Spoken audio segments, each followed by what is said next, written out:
Hello and welcome to another episode of Elk Tech. I'm your host Brian, and today I'm going to talk to you about my Google scripted workflow.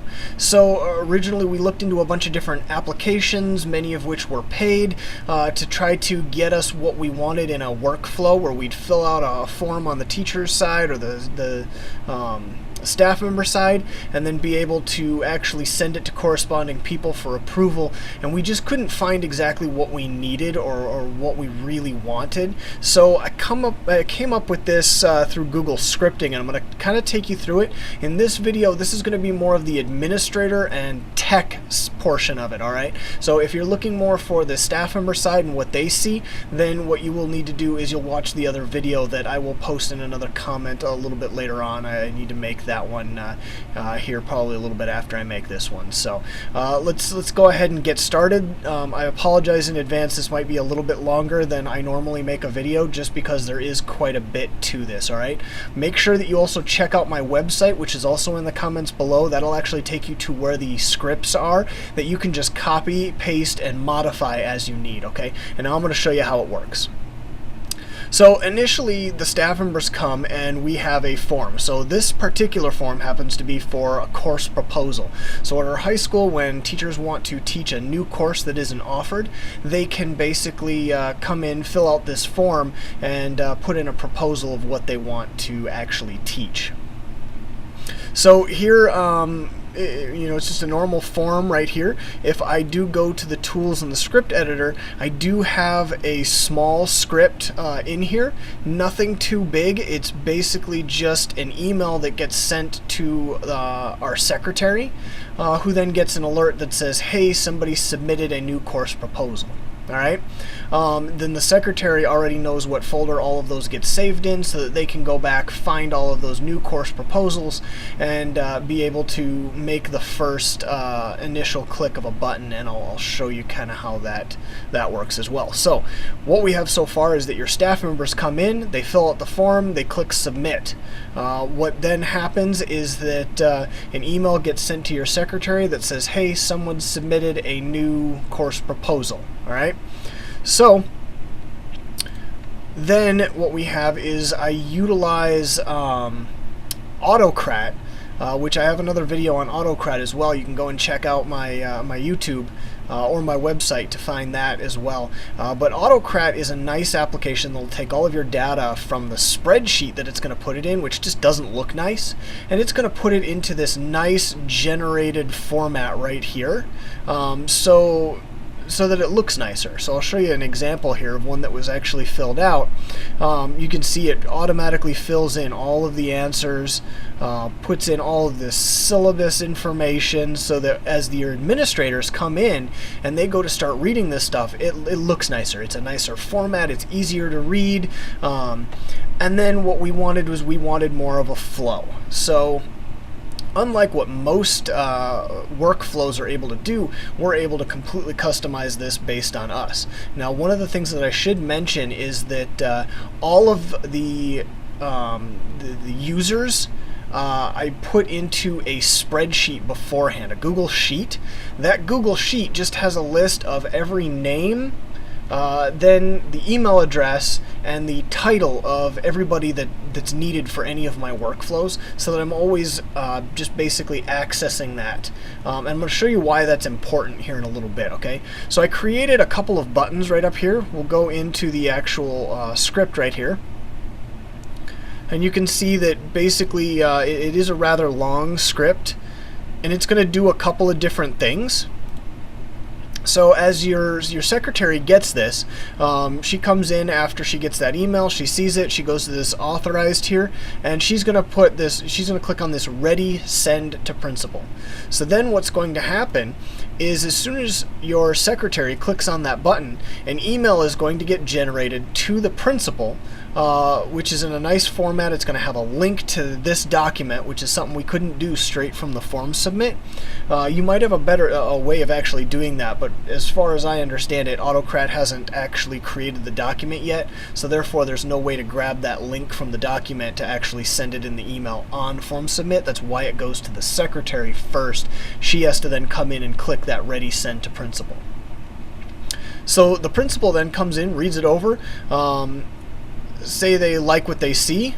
They have an authorize button. They can say authorized by principal, which will authorize it and send it on to the next person.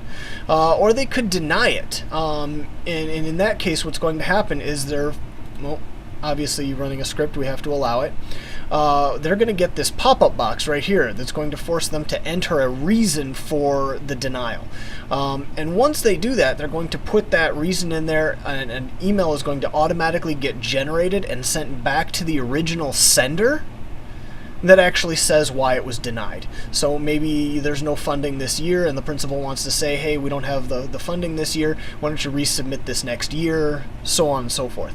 That email will get back to the user and they will actually see that. Now, if I enter one in, just test, for example, we're actually going to get an error message. So it's going to tell me you're not authorized to deny this proposal on behalf of the high school principal. I've actually built in security to each of these buttons. Not that we're not trusting of staff or anything like that, but because, you know, we also want to make sure that nobody clicks on the wrong button on accident.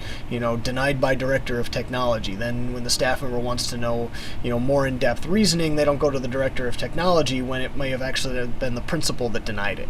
Or you don't want to accidentally authorize, if you're the principal and you go to authorize it, click director of technology by mistake, then it's going to send it straight onto the business manager and the director of technology may have never looked at it. So I built in that security for multiple reasons, and maybe you just really want that security. Maybe you're worried that a staff member may actually go in and just click the authorized and go straight to the school board or something, which obviously we wouldn't want, but I don't think that any of our staff members are going to do anything like that.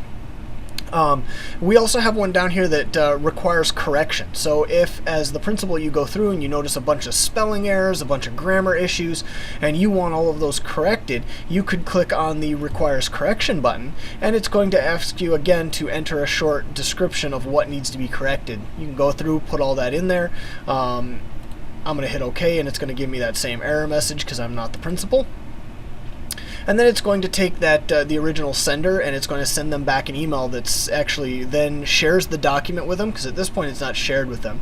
So it will share with them, give them editing rights, and then give them a message as to what needs to be corrected. So maybe more needs to be added to the syllabus, so on and so forth.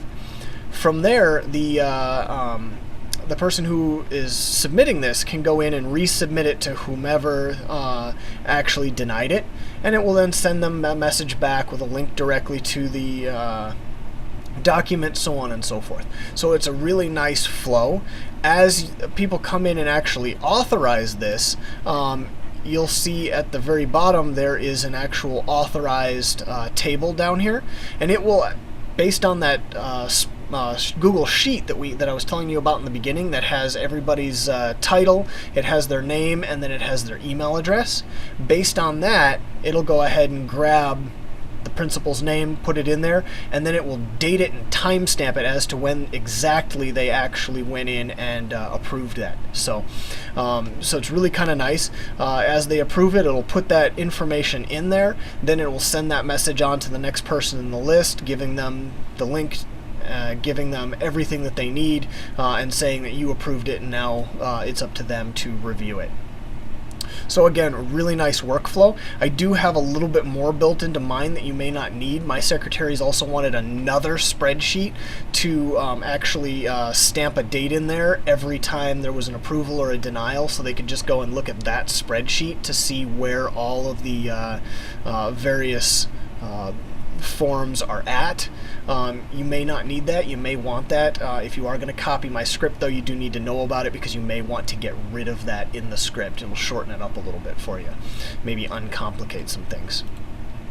But as I said before, the script, I do have little breaks in here that'll actually show you where you are at. So as you go and take a look at that, know that that is there in case you're starting to get a little bit lost as far as where you were. Here's the approved by director of instruction. Kind of gives you a little bit about what it's doing here, just so that if you find an issue with a certain button, you can go back, find that one nice and easy, and clean that up a little bit. Again, I'm not a a programmer by trade, so a lot of this stuff might even be able to be cleaned up and simplified a little bit. So by all means, take it, do what you want with it. I'm hoping that this will help a whole lot of different schools out there.